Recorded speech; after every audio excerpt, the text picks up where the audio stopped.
Good evening. I'm going to be hopefully pretty brief here, because I was told to be brief. Having done a few of these before, questions are always more interesting.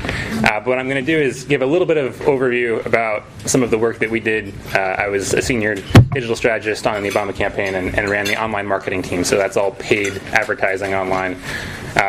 Came to about $112 million that we were responsible for out of about $1.1 billion of total campaign spending, to give you some sense of what we're talking about here. So I'm going to give a little bit of the overview of what the campaign did and why, some of the principles at stake, give a couple of examples about data analysis and some examples about tactical success, but hopefully we can talk about most of it in Q&A. So a little bit about what the campaign did. I mean, the principles of digital really were most successful when they reflect what the offline strategy was. If you have a separate digital structure trying to blow past or distract from core values, that is ineffective and doesn't succeed very well. So everything about what we're trying to do is trying to be as unified as possible and trying to mirror the offline goals that all campaigns have, which, as I'm sure you know, are for at least in American campaigns, are around raising money, they're around mobilizing voters to be registered and then actually turning out to vote, and they're about persuading people to turn out and vote for the right organization, the right candidate. And each of those three topics had a great deal to say about online structures and campaigns.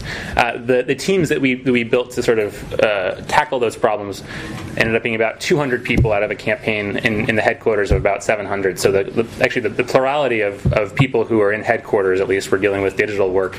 Obviously, the majority of people who are working on the campaign in the field were working on other things. And then my team, advertising, was about 25. So we were trying to build a unified approach to kind of include every tactic and every mechanism possible. So that includes email marketing and acquisition. It includes social media. It includes website development and design. It includes all those various elements. But the key to this is trying to define metrics of success that are clearly understood and clearly articulatable, which in some cases, it could be as high as getting to 50% plus one in a state or an election, but oftentimes are much smaller, trying to maximize a local targeted question. So, for example, I'll give some examples here. One of the main campaigns that I worked on was trying to do list acquisition, which is trying to get people to join the Obama campaign's email list. That has been a widely reported effort. And the reason for that is because that's where most of the money comes from. We're trying to get people in the door is the key. So trying to get people to kind of take the first step, and then you can talk to them and build a community over time to actually get them engaged. So the way that works, though, is trying to build a process where you're able to start tactical testing and then iterate over time over many, many failures. So most of the things we tried don't work. You're trying to minimize the resource allocation on the things that don't work, and then when things do work, build on it over time. And that's a theme that kind of came back to you. So that would be true in terms of what image you use or what message you're talking about, or in terms of what target audience you're talking to or tactic. But the idea is to keep taking what's working and building on it. And with that is the idea of A/B testing, which was a really big deal for us on the campaign, which is, we're considered experts in this, but oftentimes we don't know what actually works for our audiences. We're trying to build universes and build structures, infrastructure where we're able to operate.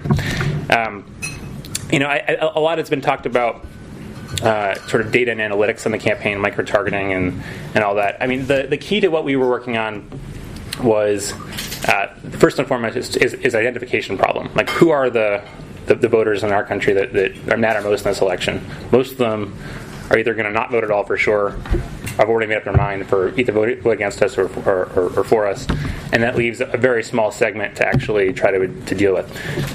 So a lot of the efforts that were around polling and around building models of success were trying to identify very small segments to then figure out the best tactic to actually reach out to them. Now, that doesn't mean running a message that's very different for one audience than another one, for several reasons, mostly because we'd get caught doing it and it wouldn't be very effective. But it's trying to figure out what the particular audience that is most receptive to the message is, and then figuring out tactics. So, we use targeted sharing, which is a tool that we built as a proprietary tool in the campaign via Facebook's backend, which is a way of having various members of our base of support talk to their friends about an issue that we thought was important. So we would empower our own supporters to be advocates on our behalf. We found out very early that if we talked to our own people directly about registering to vote or whatever, they already were on our side. That wasn't going to be a useful case. So we wanted to build tools and build opportunities to have secondary effects and then build the movement over time. It's easy to forget that in the 2008 election, Facebook was in the very beginning of its sort of development.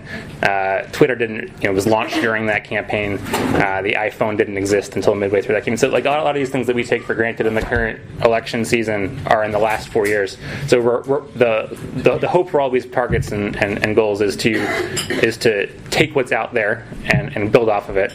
You can't have a successful social media program without having a thematic, values-based proposition. But where there is not an existing base of support to build our own infrastructure and to build our own goals.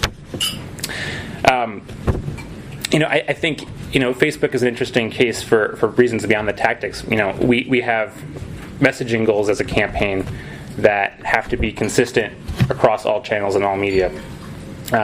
So one of the challenges is figuring out ways to speak to supporters in ways that they're receptive to. We found that if you use a picture of Michelle Obama or Sasha Malia, the children of the president and first lady, that would blow up. That would be the best thing we could possibly do. It was true almost everywhere.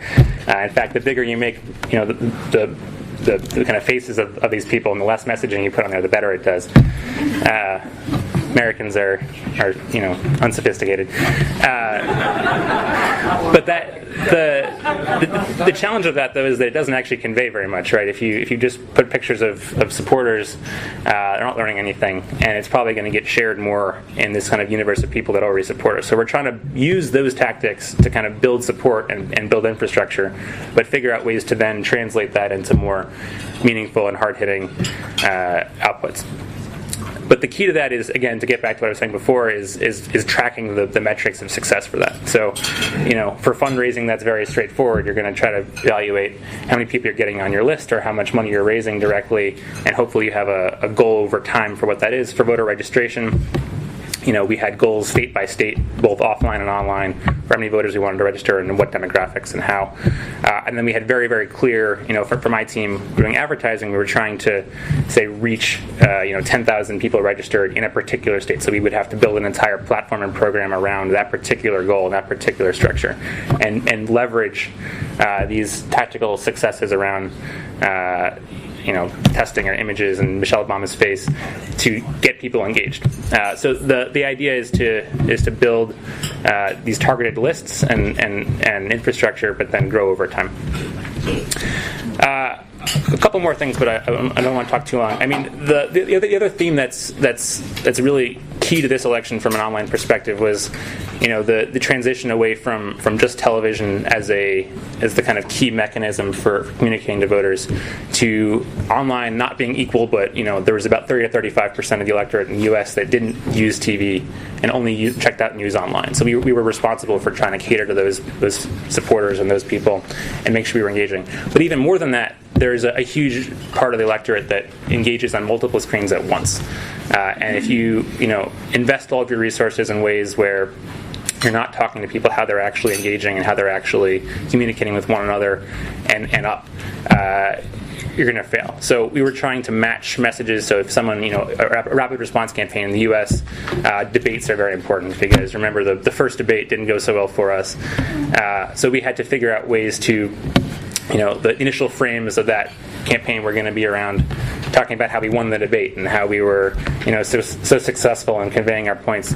That wasn't going to be very effective in that context. So we had to transition very, very quickly away from that and towards something where we were fact-checking out what our opponent had said, and we were trying to explain the sort of details in a very clear metric to the particular people who most needed to hear that message. I think the key to the kind of the micro-targeting of that approach has to do with building an infrastructure which can respond to key moments. So we couldn't have predicted what was going to happen in that debate. I mean, obviously we had hoped something else was going to happen, and did happen in the next two. But the point that the online and technological structure was successful was that we had prepared for a way of talking to people, so that when the time came that it actually was a moment that people were listening, we could actually talk to them. If you kind of approach digital advocacy, social media, or whatever it is, as entirely as a push mechanism of, here's what you should think, here's some outputs out there, you're going to fail, because the environment of this universe hates being told what to do. They hate just having the president or whoever the candidate telling them what to think. It's about building a base of support so that when you then have an opportunity to use a messenger that's effective, you're able to. I'm gonna finish up there and leave it to Q&A. But I think the real takeaways are really, as I said, two things: building a structure which is based around identifying success based on very specific, unified metrics. So that is fundraising, whatever it is, mobilization, building an infrastructure which is designed to reach those metrics, and then unifying your staff and dollars to kind of combine offline and online together into one approach.